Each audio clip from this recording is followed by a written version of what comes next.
That sounds fun. That sounds fun. Hi, friends. Welcome to another episode of That Sounds Fun. I'm your host, Annie F. Downs. I'm so happy to be here with you today. Before we dive into today's conversation, I want to tell you about one of our incredible sponsors, AG1. My mornings are very important to me. I want to set my mind and my body and my spirit, set them up well for the day. And drinking AG1 in the morning helps me check off my nutritional basis and feel really great too. They've been posting results online from their studies, and it was really interesting to read them, y'all. For example, after 60 days, 91% of participants in a research study noticed they needed less coffee. Okay. And after 90 days, 97% of study participants felt their digestion had improved. I trust AG1 because, unlike so many products, their entire formula is backed by research studies and not just the ingredients. So for over 14 years, they've been focused on innovation with a nutrient-dense blend. That's the perfect way for me to kick off my day. If there's one product I trust to support my whole body health, it is AG1. And that's why we have partnered with them for so long. It's easy and satisfying to start your journey with AG1. Try AG1 and get a free 1-year supply of vitamin D3, K2, and 5 free AG1 travel packs with your first purchase at drinkag1.com/soundsfun. That's drinkag1.com/soundsfun. Y'all check it out. Remember, that link and every other link you could ever long for is in our show notes below. We will also send it to you on Fridays in the AFD Week in Review email, so it'll come right to your inbox. You can sign up for that in the show notes below as well. That is a fun email to get. If you're not getting it, you need to sign up today. Today on the show, I get to talk with my new friends, Chuck, Mingo, and Troy Jackson. Over the years, there have been so many friends of the show that have graciously helped us to navigate real issues in our culture, especially in our churches. And today I get to introduce you to those kind of friends. We know racial division is a prevalent issue in the church and the world today. This isn't new information for us. Yet God has promised us a unified future. Seeking to provide a path forward, Chuck Mingo and Troy Jackson founded Undivided. It's an organization built to unite and ignite people for racial healing. And today we get to talk about it in their new book, Living Undivided. Chuck and Troy invite readers to take action in the story of reconciliation that God is writing. Y'all, this book is a really helpful roadmap for reconciliation and healing. It might be easy to say, yeah, there's a problem, but it's often hard to figure out what steps to take to fix it. And Chuck and Troy have been generous enough to help us with a plan. So we get to talk about that today. We get to talk about Juneteenth, how we'll be celebrating that this week. And I'm really grateful for these two men, and I think you will be too. So here is my conversation with Chuck and Troy. That sounds fun. Gentlemen, welcome to That Sounds Fun. Glad to be here. Yeah, thanks for having us. Listen, this is a fun conversation we're going to have. Yes. Okay, will y'all introduce yourselves? Kind of tell us what you do, and then we will talk about Living Undivided. Yeah, I'll start. I'm Chuck Mingo, and I'm a father of 3, married to my wife, Maria, and I'm a pastor in Cincinnati who in 2015 really got a calling from God, and it was a calling to lead a movement for racial healing and justice. And so now I am a co-founder with Troy and have been for the last several years of Undivided, which is a movement for racial healing, solidarity, and justice. Yeah. Hey, nice job. Good sentence. Well done. Yeah. Okay, Troy. And Troy Jackson, I get to hang out with Chuck and be part of this amazing adventure, this fun adventure, challenging adventure of wrestling with race and racism in the church and in our society in the 2020s. Do y'all mind telling us how old you are? Not at all. I'm 48. I'm 55. Yeah. Yes. So I'm 43. Okay. So we're all above 40. Yes. This conversation, sometimes to me, the racial justice conversation feels more challenging for older people because those of us in our 40s, 50s, 60s grew up in a different world than people in their 20s and 30s grew up in and are growing up in now for the younger 20s. Do you find that true in your work? Are you seeing who's coming to you? What age people are coming to you to do this work? I think the older person should start first, Troy. Oh, great. Thank you so much. It's interesting because I think when it comes to the church in general and those who are hungry, see in the scriptures and in their walk with God and in Jesus a concern about bridging, a concern about justice, we see a lot of folks, even up into their 70s, all the way through, who are becoming convicted as we've had this reckoning on race, all the way back to, I'd say, Trayvon Martin in 2012, I think it was. We've been in a period where a lot of people are feeling the dissonance between what we grew up in and what is real now. And we're being confronted in a different way. And I think COVID exacerbated that. But I think there's a lot of older people who are wrestling. Now, the wrestling looks very different when you're in your 40s, 50s, 60s, 70s, as opposed to a teenager or someone in their 20s. There's a lot to reimagine. There's a lot to unlearn along the path. Yeah, I mean, I would agree with that. And the word that came to mind for me was that conviction. I think that, you know, if you're in your 40s, you've lived long enough to see the brokenness when it comes to how race plays out in our nation, in our communities, and even in our families. And I think that if you're in your 40s, you've probably gotten a vision that you don't want the younger generation, the generation Alpha, Gen Z, you don't want them experiencing all that we've experienced. And so I do think that that conviction actually motivates people to step into this conversation, not really for their own sake only, but for how can we make this different for the next generation? Yeah, I feel that too. 2012, I remember Trayvon Martin because it was so in the news. 2020 felt like we couldn't catch our breath before there was another story of a injustice. Does that feel true to y'all too? Absolutely. Yeah. And obviously some of that has been influenced by social media and the ability to get stories like that to go viral. Yep. But I do think that statistically speaking, there's just been more of those, call it officer-involved shootings with unarmed African-American males. Those kinds of things have been happening with a frequency that's concerning. Yeah, and I think we could go back all the way. We're just on the verge of the 10th anniversary of Ferguson in August 2014. And there was a litany of names between 2014 and 2020. What was, I won't say completely unique, but different about George Floyd and his murder was, one, it was a long video. Right. There was no trying to explain away. We weren't there. We didn't see it. We don't know what happened. It was also during COVID when it was hard to turn away. I did see an elevation of courage when it came to race. Yes. By pastors and leaders, including white pastors and Christian leaders like myself. And it was very momentary because the backlash hit and the weaponization hit. I'd say by the fall, we were hearing everything we did was diversity, equity, and inclusion, or we were being woke. But the first one was critical race theory. There began to be a weaponization of race to prevent the racial healing and solidarity and justice we know we need. Yeah. So for our friends listening, we probably should clarify this. I am white. Yes, Troy, I am white. And Chuck. And I am black. Good. Yes. Okay, good. Good call. That is good for us. Yes. I'm like, people watching will know. People listening will that's not right. know. I will tell you a little piece of my story. Two things happened around the same time.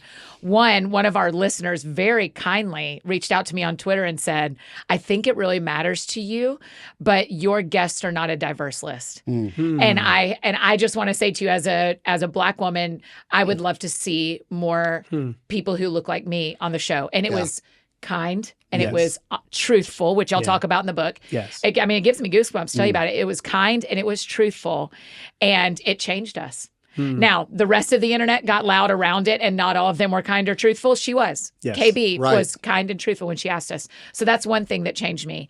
And then Ahmaud Arbery happened in Georgia. I grew up in Georgia. It happened in a place I know very well. Yeah. And so something changed for me as well when I could picture, I mean, not the murder, but I could picture the place. the neighborhood. Right. And I could picture the neighbors. And I had pastors I called and said, that is where you live. Like, what is going on? You're there.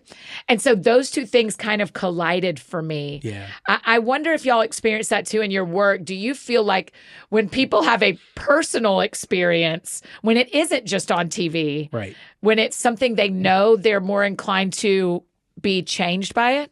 I think that's human nature. And it's certainly the nature of our faith that we need to have an encounter. And one of the things that we focus on in Undivided is giving people an opportunity to build relationships and share stories with people so that they can have that personal encounter. I think that is so critical for change to happen. I have got to be able to sit across the table from someone that I've gotten a level of relationship with and hear their story and believe that it's true. Yes. And when that happens, then I can begin to, and we talk about this a lot in our work around empathy. Empathy isn't, I have the same story as you, Annie, but it is, I've had the same emotional experience that you've had. And I can get curious about what did I need or want during that emotional experience. And that allows me to enter into your experience with love, with grace, with curiosity, a healthy curiosity. And I think that's where change starts. I can't think of the phrase, but there's a phrase of like a contact thing of if you're sitting across from someone you understand. I mean, we have a ministry with God Behind Bars at Crosspoint, and I went to the prison and preached live to the women's prison. It changes everything when you have a conversation with one of them. That is true for people of different races, people in the LGBTQ community, people who have been abused, people who are prisoners, people who have gone to public school and private school. Yes. Right? Like, yes. If and you homeschool. And homeschool. Yes. If you are sitting across from a person who is a different experience than you suddenly are far more compassionate than you were with your thumbs on Instagram or on Twitter the day before. Yeah, I think one thing that it's at least true in my journey too is as a white person, my heart needed to be broken around racism.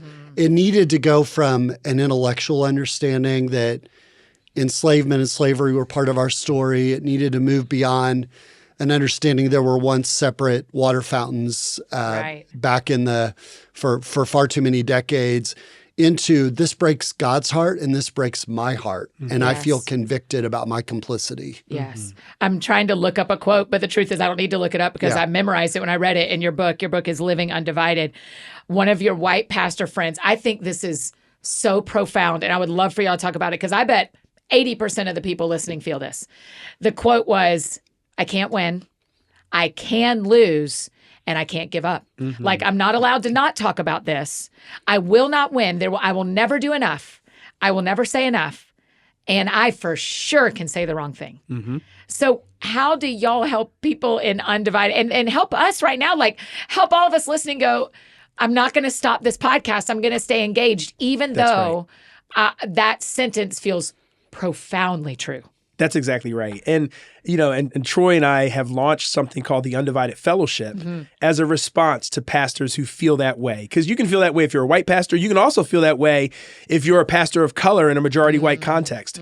And so what we've recognized Or is... if you're a white mom at the PTA. Or if you're a white mom at the PTA. I mean, there's right. many ways that we can feel that sense. Right. But what we've realized is what we need to continue to press into those kingdom opportunities. And I think that's part of it, is not seeing it as a problem, but seeing it as a kingdom opportunity. Wow. But you need three things. Number one, you need community. You need other people who, again, have that understanding of what it's like to be that pastor trying to wrestle through how do I disciple my people well on race without avoiding, or maybe you can't avoid, but trying not to avoid the landmines of ideology extremes. But that community also has to give you a second thing, which is you need skills. Yeah. And there's and again, you know, the whole growth mindset versus performance mindset. If the performance mindset is I can get it wrong, I'm probably not going to engage it. But if the growth mindset is I can grow to be better at leading well on race, that changes everything. So you need skills to help you do that. And then thirdly, you need someone who will call you to courage. I can tell you one of the things that Troy did for me and continues to do for me as a black man in this space is he calls me in and he calls me up to my best leadership. And I think we all need someone. I would hope that he would say, I've done the same for him, that we call each other in and up. So when it feels like a losing proposition, we don't have to buy into that narrative. There's actually a way forward in community with skills and with people who call you in and up to continue to lead well. Yeah, and I think, and Chuck, you and I have laughed about this. That quote was from a white leader of a major movement in 2020, during the summer of 2020. Oh, gosh. And I think what we would say is by 2021, it began to be, I can't win, I can lose, and I am quitting. Yeah. And so people are leaving ministry, pastoring, or I think it's a delusion to say that you can just avoid race and avoid the political toxicity of our culture. what we saw was a lot of folks just said it's not worth engaging in 21 and 22, and it got worse every year, 23. And sometime around October, November of 2023, a lot of pastors woke up and said, kind of like in Game of Thrones, winter is coming. November 2024 is coming. Right. There is a date on the calendar. The circus is coming to America in 2024, and we're in the midst of it right now. And there is no way to avoid it. So how do I lean in and lead well and shepherd and guide whoever I'm responsible for as a leader through these times? Yes. Pastor Mike Kelsey taught me a very profound thing. He was on the show and I said, this is a great time for us to talk because there's not an emergency, a race emergency right now. He said, Annie, there always is. Yeah. Yes. He said the thing, you may not experience it as a white woman, but we are never not without a concern. And that was so eye-opening to me because it feels like as a white woman, it can feel like a tsunami comes and then it leaves. Yes. And then you go, okay, that happened. But now, and then, but what Mike said to me, what Pastor Mike says, he was like, no, it's always here. And so, talk to us with November 2024 coming with the volume of what people are saying online already. What is our role? What is ours to do? Yeah, it's interesting, even when you were talking about what do we need to actually have breakthroughs. Yeah. We just launched, in fact, Chuck and I were just in Lansing, Michigan Saturday. Oh, cool. To do a training with Christian leaders throughout the state on a different kind of civic engagement project. So civic engagement is like voting work. It's the less polarizing way of saying voting work. And there's an amazing Black woman who goes to a very large church, multiracial church, but predominantly white church in Michigan named Stephanie. She's leading this movement, and it is to build what we're calling redemptive, nonpartisan, non-persuasion conversations with friends, family, folks you go to church with, your neighbors, your coworkers. So go to people you know. Most of what we experience in an election season is push phone calls or text messages or getting bombarded on social media or even the more established media. It's almost all toxic, polarizing, othering, not redemptive. Yeah. And so what we're training people to do is, one, be able to share a little bit of one's own story and identify some values they bring to the public arena in civic engagement, and then listen well with curiosity. Yes. Not to try to convince someone of something, but to hear one another's heart. Yeah. We have a deficit of that, and we've become more isolated and more, we've gone to our own echo chambers. And there's an excitement when we talk to pastors and leaders in Michigan and even around the country, train our people on some skills. It's one thing to do the sermon series or one sermon on politics. Yeah. And and there's lots of different frames for that, but their ultimate identity is as followers of Jesus. We rarely go the next step to say, how do we equip our people with a skill set to have a different kind of political conversation that's rooted in Jesus, rooted in respect and the dignity of one another? Chuck, do we have to talk about it? Like do we have to be on social media taking a stand? Oh man, what a great question. What a great question. I actually think that in some ways being on social media taking a stand is so performative. Yeah. That if it's all that you're doing, it's not only is it not enough, I think it's actually detrimental. There has to be, again, where are you rooted? We talk about this in the book. Yeah. You have to be rooted in a context of relationships where you are living this out. Now, that, many of us go to churches that are monocultural or, not very diverse. Monocultural, is that what you said? Monocultural, I'm undereducated. I've never heard that word. That's great. I don't even know what that is. I think I didn't make that up. That's let's give it to you. You did in this room. That's a word. And that sounds fun verse. And there you go. Made up with monocultural. Chuck had that word as like the challenge of the day to work it into the podcast. Right. That's right. Oh, good. So you mission accomplished. You get a dessert today. Mission accomplished. I wonder how much people do that. That's right. That's funny. Okay. So but what I was going to say is, so your context could be a city. So, in Nashville, I'm sure that there are churches that are mostly white. Yeah. There are churches that are mostly Black, Hispanic, Asian, all kinds of different makeups of people. Yep. but a shared context is the city of Nashville, Yes. right? And so what does it look like to say, I'm going to be in relationship with people who look different from me for the sake of my city?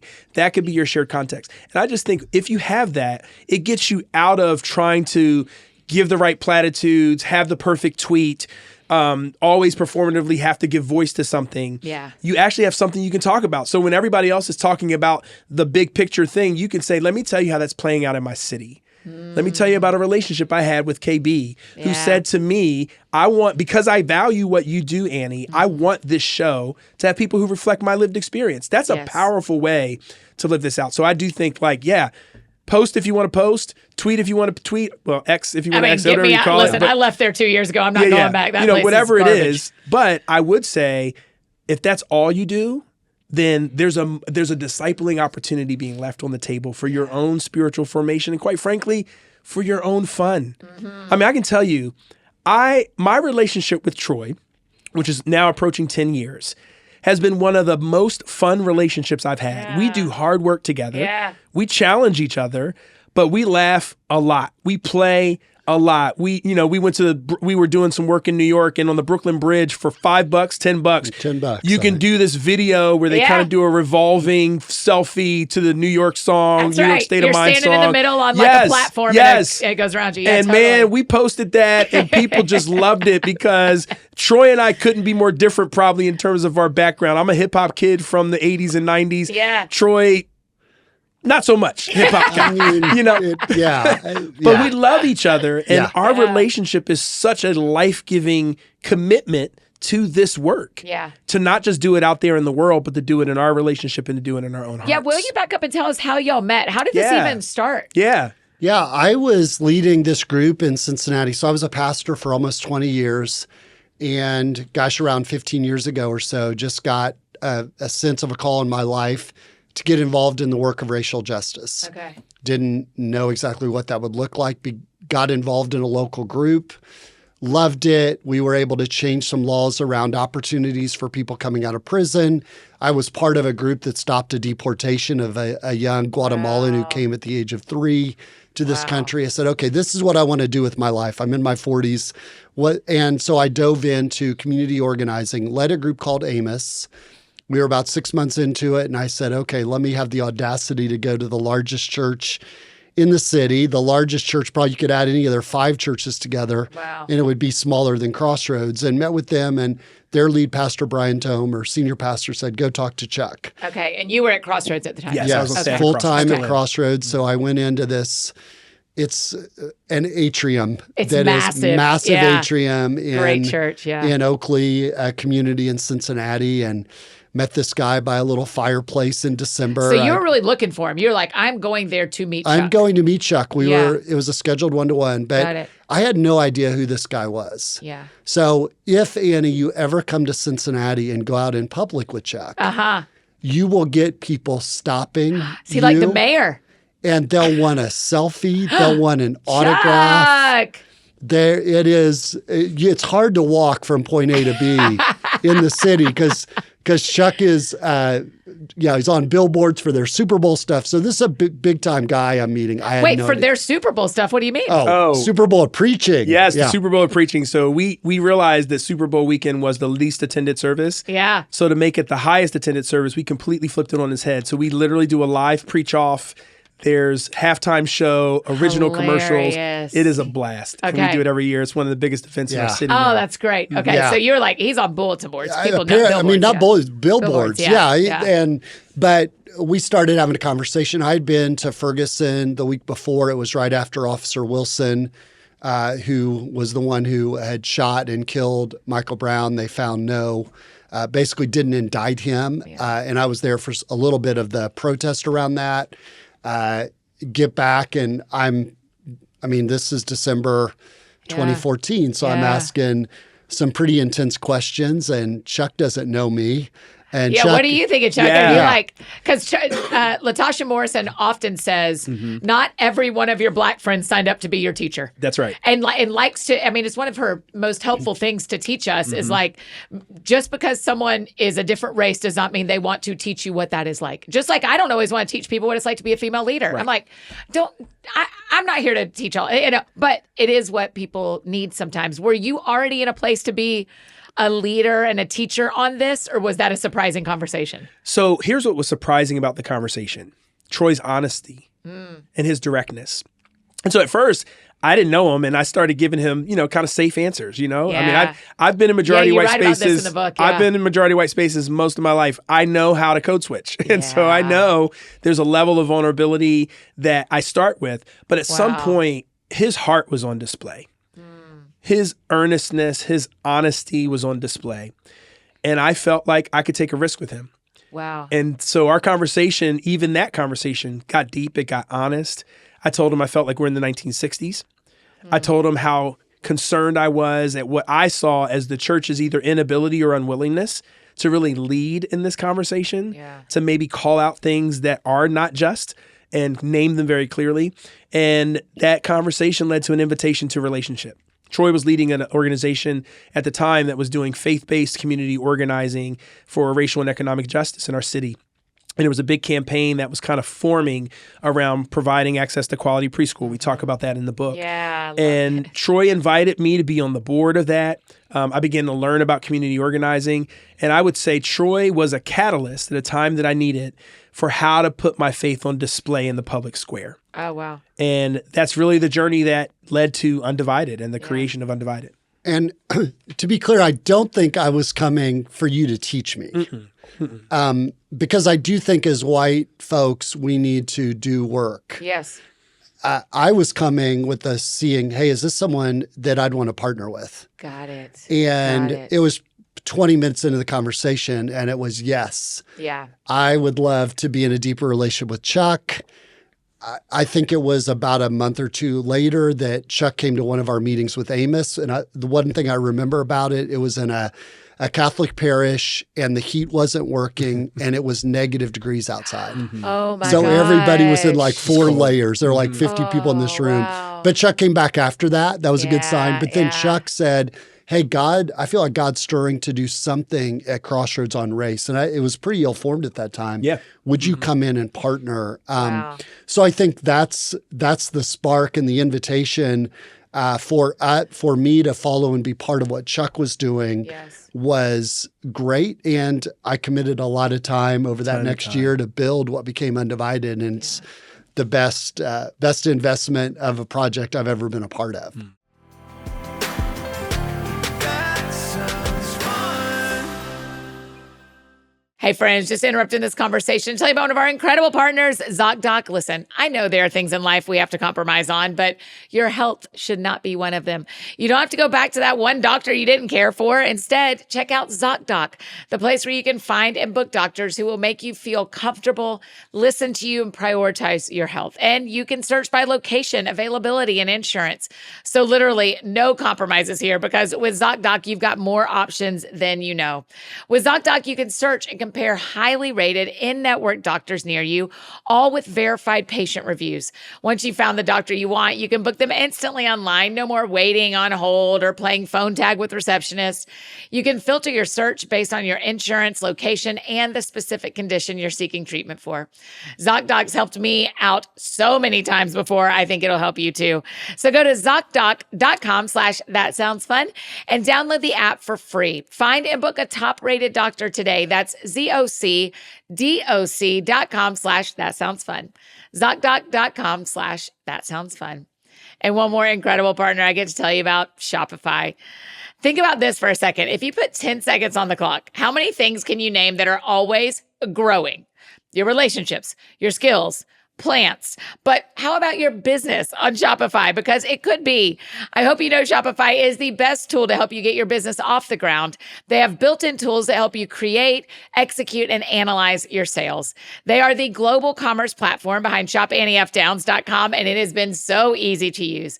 You don't need to know how to code or do graphic design or any of that. Just bring your best ideas, and Shopify will help you open up your shop.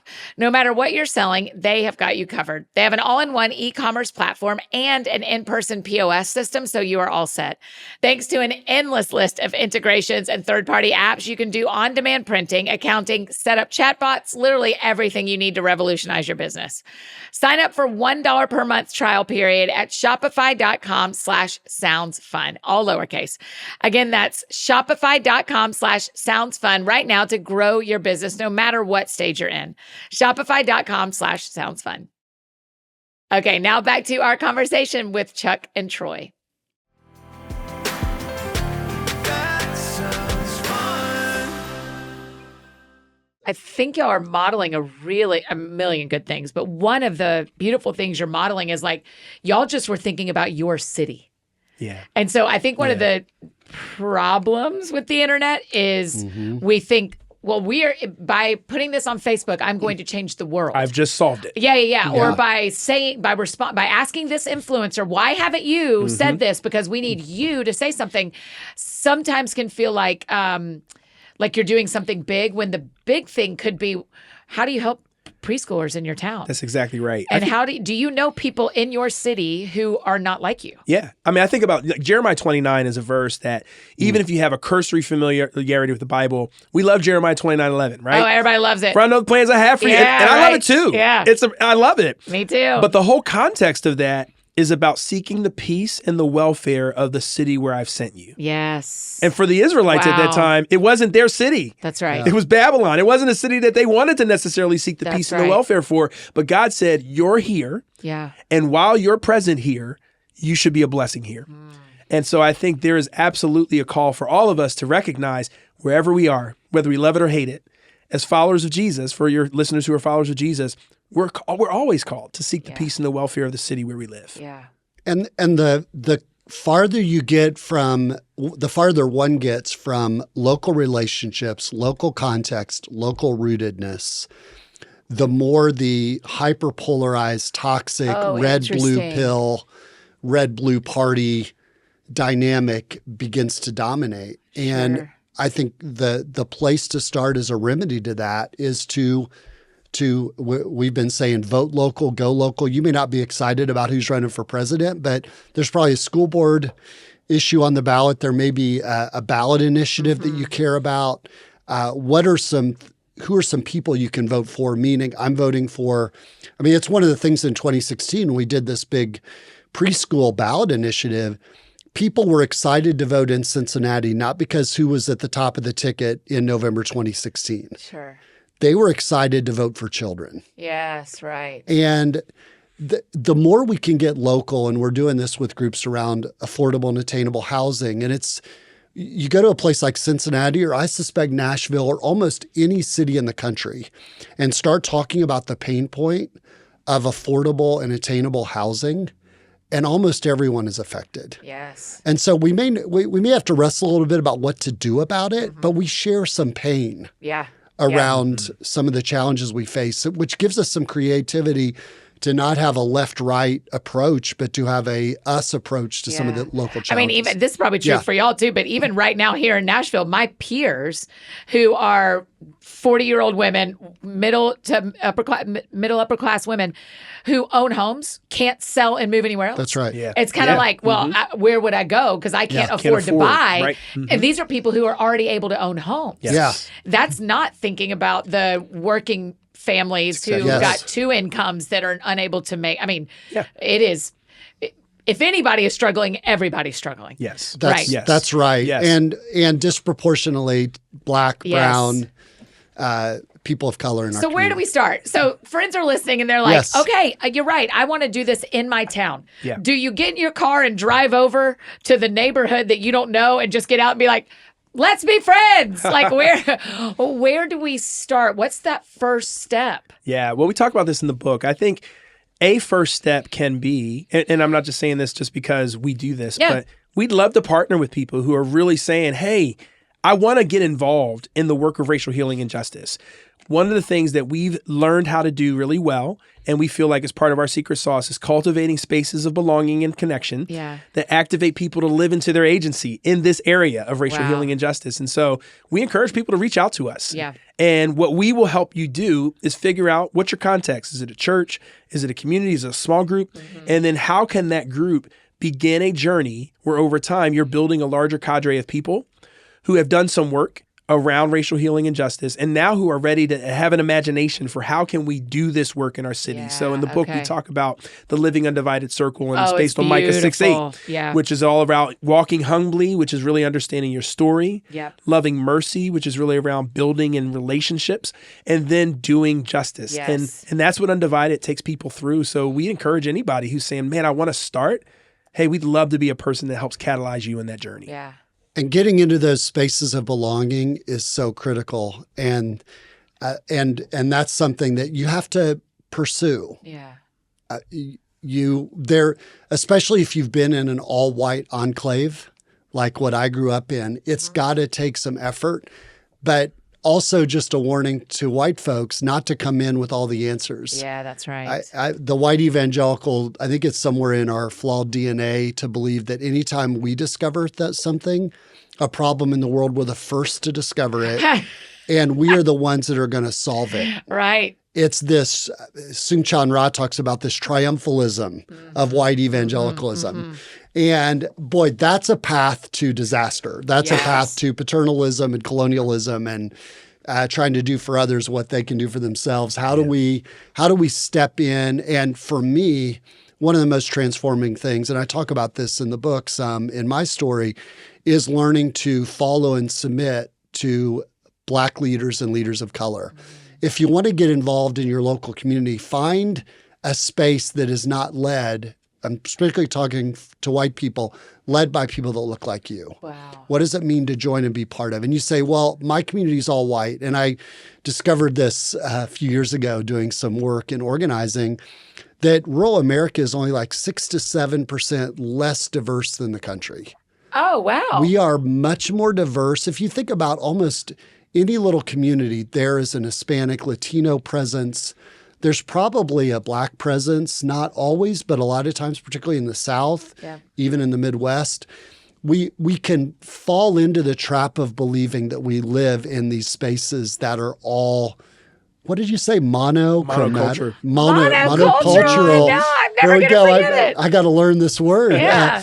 But we say, look around and look around again. And we say, if you're in a congregation that's all white, what other congregations might you be in partnership? If you're in a denomination or a network, who can you learn from and who can you build partnership with that are spaces led by Black, Brown, Indigenous people of color? Yeah. So Troy, what I hear myself saying, so I'm guessing some of our friends listening are saying is like, okay, I want to do that. Yeah. Where do I start? My brain is thinking, I need to find a book club that's led by a woman who is not white. Or I need to find, like, where do we even start to go find if our Monday through Sunday is mostly white, where do we even start to go find to follow a leader who is not like us? Yeah, I think part of it is, and we would say go local, look at what's going on in your community. For a period in Cincinnati, I went and even became a member of a Black church. I was like in the 1% of white folks. So something like that, if you feel led, going to your local community and just looking at what organizations are there, what opportunities are there. It could start with some virtual things. And there are spaces like Undivided, we have a monthly worship gathering that is 7 p.m. Eastern, 6 p.m. for you Nashvilleites. Thank you. The second Sunday of the month, typically, except for when we go up against the Super Bowl or Mother's Day. I think that's right. We'll shift, but it's a 1-hour space that is multiracial, multi-ethnic, where we're bringing in guests like Brenda Salter McNeil and Shane Claiborne and Lisa Sharon Harper and Curtis Chang are our first four. and you'll get to hear from them. But one of the things our people really want in that space, we reserve 15 to 20 minutes every time for you to go to a breakout room that will be multiracial, multi-ethnic, Wow. to just share and reflect and pray for each other. Wow. So that would be, if you go to undivided.us, you can find a link to the gathering and just come check that out. But it happens every month. Got And again, Undivided US is a way to do that. I do think, though, Annie, that one of the temptations or one of the challenges I see with white folks, and particularly older, we began this talking about Yeah. middle-aged folks. I guess I'm middle-aged, 55 Yeah. and older, trying to wrestle with that term, is the belief that just learning is enough. So what we say about Undivided, we're not another book club. We're not another thought exercise. We're about relationship, cultivating spaces of belonging across race and ethnicity. And we also believe, as we say in the last part of the book, that what we're called to is not to talk about justice, read about justice, listen to an amazing, that sounds fun, podcast about justice and stop there. We're called to do justice. That's what the Lord requires of us, according to the prophet Micah. Micah, yeah. And doing justice means getting our hands dirty, which, by the way, is hard and a lot of fun. Yeah. It is both. Chuck, a black church sees Annie walk in. Yeah. How does that make y'all feel? Does it feel like, what is she doing here? Does it feel like, is this safe? Does it feel like, oh, great, she's welcome? I think sometimes the fear I have, I won't speak for anybody else. Sometimes the fear I have is if I put myself in that space, that I am breaking into something that they would rather me not be at. Yeah. Well, Annie, I'm definitely always reluctant to speak for all black people. Certainly. But the question you asked, I would say, is one of the few exceptions where I can tell you this. If you have never gone to a black church, I think you'd be hard-pressed to find a warmer welcome and a kinder embrace in any gathering of people in the world. I will tell you, before you leave, somebody's going to invite you to dinner or lunch, and they will be so glad that you are there. I think there's just such a hospitality of spirit that is a part, particularly of the black church experience. I grew up in a black church. Yeah. And there's just such a spirit of welcome that I think you would be warmly embraced. And quite frankly, it would speak to levels of belonging that I think really reflect the gospel in a powerful way. Because here's how I look at it. I look at it and say, my understanding of the scriptures is that Jesus chose to love me when I was unlovable. That's my understanding of it. Yeah. And so if you think about it, all that black people in particular, and this isn't just true for black people, this is certainly true for indigenous people and other people of color in this country who have been impacted negatively because of racism and racial structures. When those people are able to come to a place of looking at the color of one's skin and not hating them, not being afraid of them simply because of the color of their skin, but embracing them as a person, I think it's an opportunity for us to experience Christ-like love. Wow. And so again, when I think about this work and when I think about this call, I always want to look at it as, what is the gospel opportunity? Yeah.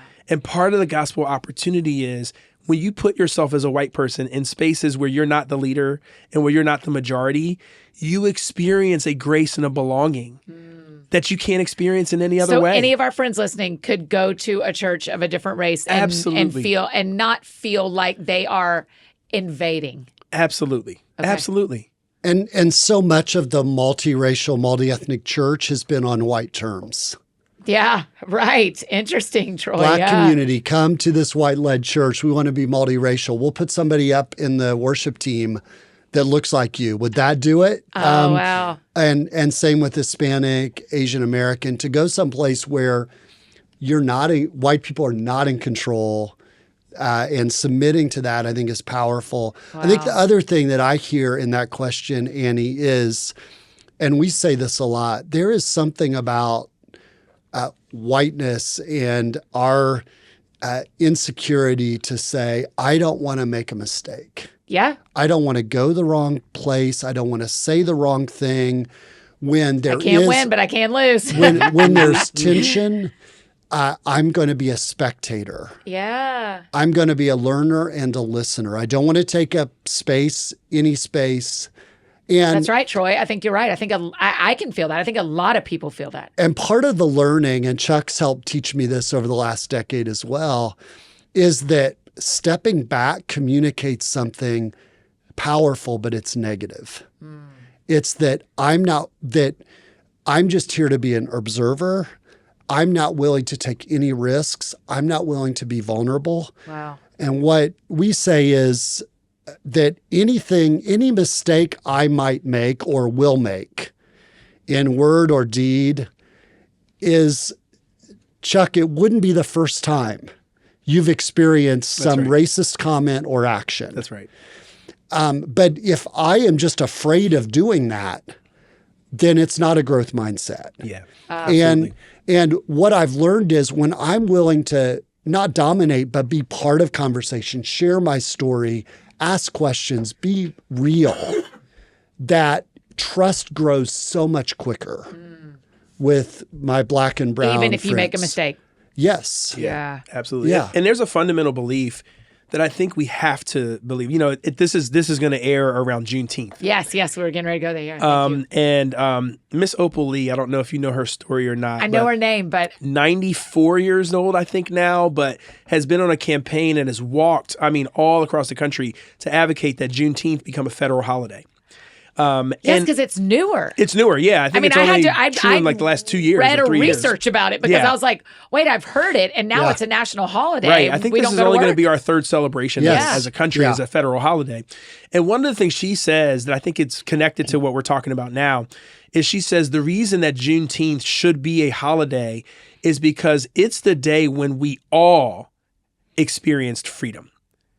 Basically what she says is, she says we should celebrate freedom from Juneteenth through the 4th of July. Wow.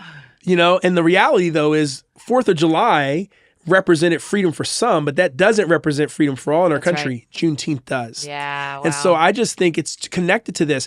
We have to believe the words of Lila Watson, who is an indigenous leader in Australia or New Zealand. She said, if you have come here to help me, then you're wasting your time.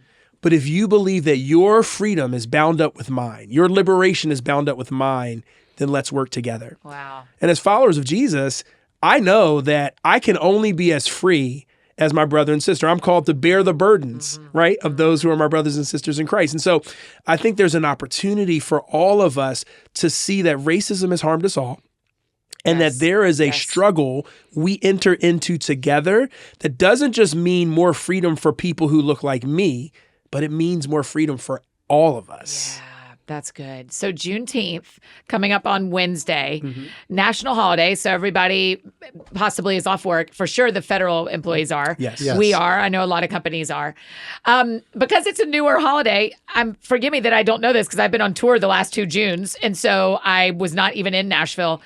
Are there marches? Are there things to go to? Is this something we all go and celebrate together? There are celebrations, some of which have been going on for decades. We have one in Cincinnati that's been going on for decades. There's also newer ones that are popping up. There's often, red velvet cake? Yeah, red velvet cake Okay. is a is tradition. a part of the celebration. How come?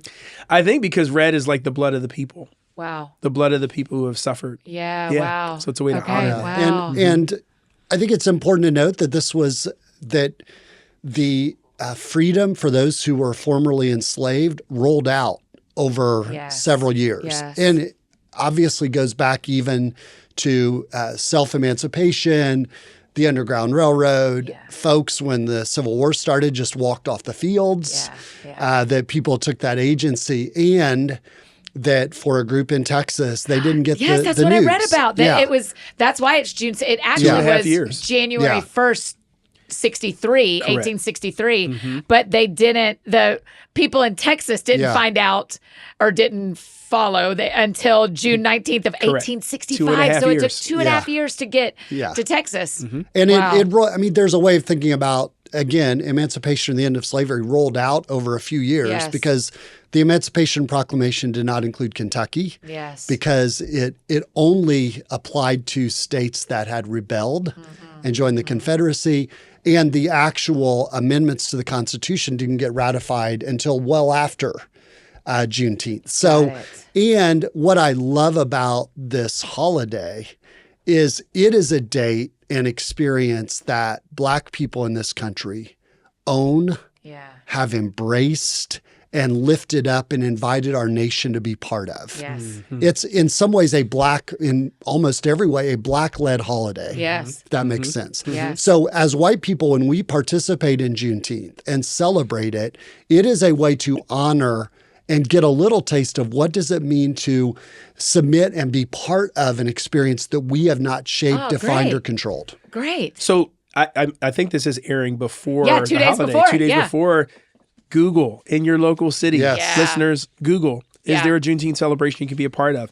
We're going to be a part of one in Cincinnati. Yeah. And I'm just so excited because a lot of folks that are part of the Undivided movement are going to be there together celebrating Juneteenth. I love it. It is this opportunity, just like you talked about earlier, Troy, where we can be at something led by our Black and brown friends. Yes. And also, I need to celebrate because if that is the time when everyone was free, Right. then I'm celebrating that too. That's exactly right. Because my ancestors were freed from being slave owners. Yes. Exactly. So they received Exactly. a spiritual freedom Yes. and a freedom from misbehavior and from mistreating other humans. Or evil. And evil. Sure. Say that. Please say that. Yes, they are. Everyone was free. That's exactly right. So we all get to go celebrate. Where the Spirit of the Lord is, there is freedom. Yeah, that's right. I Christians should am be at the front of the line. pumped about it. Yeah, should be I at the can't front of the line wait. celebrating. Juneteenth. Yeah. Let's go. I'm going to be in New York, so I can't wait to there'll see be what some New good York stuff. is. There'll be some good stuff going on in New Yeah, York. I will Google it. If y'all run across anything, All right. send it my All way. right. That is where I will be.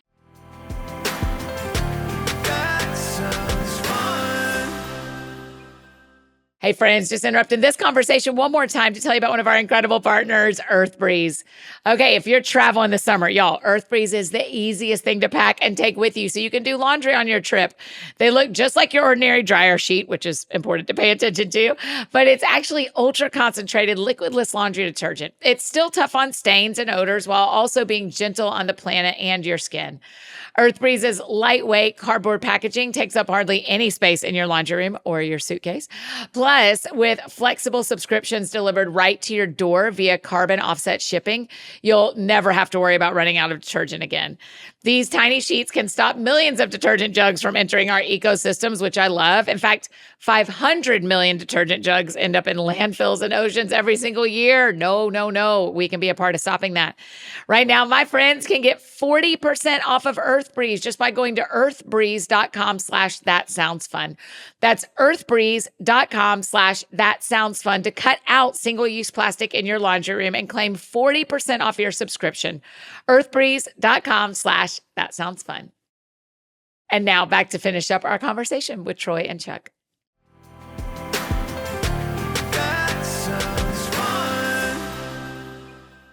Okay, the last thing I want us to talk about, and then I'll ask you what sounds fun to you. Scripture says every tribe, tongue, and nation will be gathered in the end. So what that means is one of the things that goes with us is our race. That's right. And so will y'all kind of give us a vision of why reconciliation now matters in an eternal sense? Oh man, I could talk about this for hours, so I'm gonna try to be brief. When John sees that vision in Revelation, it is so striking to me that those differences are still there. Yeah.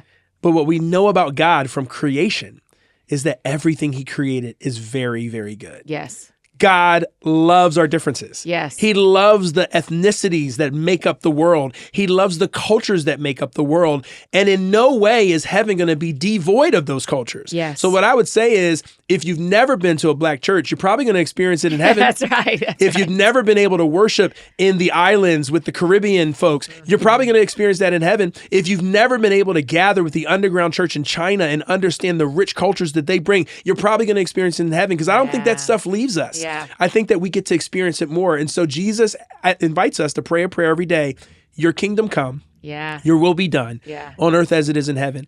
Annie, all I can tell you is anything that is good and from God, I want to experience as much of it as I can on this side of heaven. Yeah. And I think the Lord's Prayer is an invitation to do that. Yeah. Why would this be any different? Yes. So I want to experience as much fun, goodness, diversity, richness, joy, depth of understanding who even God is that I get from the diversity of my brothers and sisters on this side of heaven. Yeah. Because I know I'm going to experience the fulfillment of that, the fullness of that when I get to heaven. So that's an invitation that I would say we get to live into as followers of Jesus right here and right now. I want as much of it as I can get right now. Good.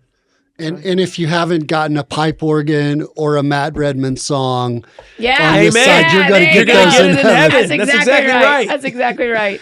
I think for me, and this is part of my journey when it came to race, was reckoning the first time my heart really got crushed was learning the story of Emmett Till. And I write about this Yes. in the book. Oh my when I gosh. was, The guy on the plane next to you Oh, watching yeah. the movie. Yeah, Oh. yeah. That's right. And I remember looking at my hands when I first heard that story and wishing they were a different color. And I've been on it. And that shame and guilt and heartbreak, I think, is an important part of conviction. Yes. It's not a good place to stay. Yes. So I'm getting to the place where when I hear every tribe, tongue, and nation, that includes me. Amen. That includes white people. Amen. Yeah. And it's not that we have to celebrate and embrace all that whiteness has become. And God created me this way. Yeah. And God creates us in God's image. Yes. And that includes white people. And we don't have to walk around in shame or guilt or bound up by our whiteness. Part of that invitation that I talk about not making a mistake, that is being bound up by our whiteness. That's allowing our whiteness and our history of racism to bind us up. God invites us into freedom. Yeah. And freedom means being clear and celebrate who I am and knowing it's not good for me to be alone. It's not good for white folks to be alone. We're created for community. We're created for the multi-ethnic, multiracial kingdom of God that John experiences in Revelation chapter 7. Yeah. That's good. Thank you both. Thank y'all for doing this. And for this work, Living Undivided was such an important read for me. And I cannot wait for our friends to pick it up. This is a great, if you're going to go to the pool part of Juneteenth, because you're not at work, take this with you. Thank you. Go celebrate somewhere and then go to the pool and take Living Undivided with you and read it. Okay, the last question we always ask. We're supposed to ask at the beginning, and I got too excited that y'all were here and started going. Okay, Troy, Chuck, tell me, because the show is called That Sounds Fun, tell me what sounds fun to you. Well, I'll tell you what sounds fun to me. I am actually going to Disney World again with my 3 kids. Oh, how and old wife. are they? So they are 15, 12, and 10. Great age to here's, take them. And here's the great thing, and it really sounds like fun. My boys were younger when we went. They remember it. Yeah. My daughter was too young to remember it. And so, Annie, I am so excited, and I'm about to lose my natural mind, spending all kinds of money so my daughter can have the princess experience at Disney World. And I am so excited. My wife and I love experiences with our kids, and this will be such a special one. And for her big brothers to be there to kind of support her as she has this shining moment with the dress and the dinner and all that sounds like a lot of fun to me. I can't wait. I mean, I am 43 years old. I went a couple of weeks ago with my 3-year-old nephew and our family. I teared up when I saw Tigger. Oh, yeah. I mean, the connection It's is so deep. So get ready. I was like, what is happening in my body? I feel like I'm being hugged by my childhood right now. And I was like, Annie, settle down. It is so fun. It's such a fun place. It's a fun place. What a great, I don't know your Enneagram type. I have some guesses, but I don't know your Enneagram type because we don't type each other. As a 7, getting to have some relief from the pressure of the world for 6 hours, 8 hours. You just go in, you're not escaping. You're just getting some relief for a couple hours in this place where they pick up the trash before you even see it hit the ground. That's right. And so it's just a great little thing. I'm so glad you're all going. I can't wait to see the pictures. Oh, yeah. That's awesome. It's going to be fun. Okay, Troy, what sounds fun to you? Yeah. I mean, other than going to Disney, which does sound delightful. Yeah. Our kids are a little older than that. And so we're not in the grandkid phase yet. I think part of what I love, and when I think about working on addressing racism, it doesn't sound fun. And we have this quote we use a lot. It's by Howard Thurman, who wrote this amazing book called Jesus and the Disinherited 100 years ago. But he once said, don't ask what the world needs.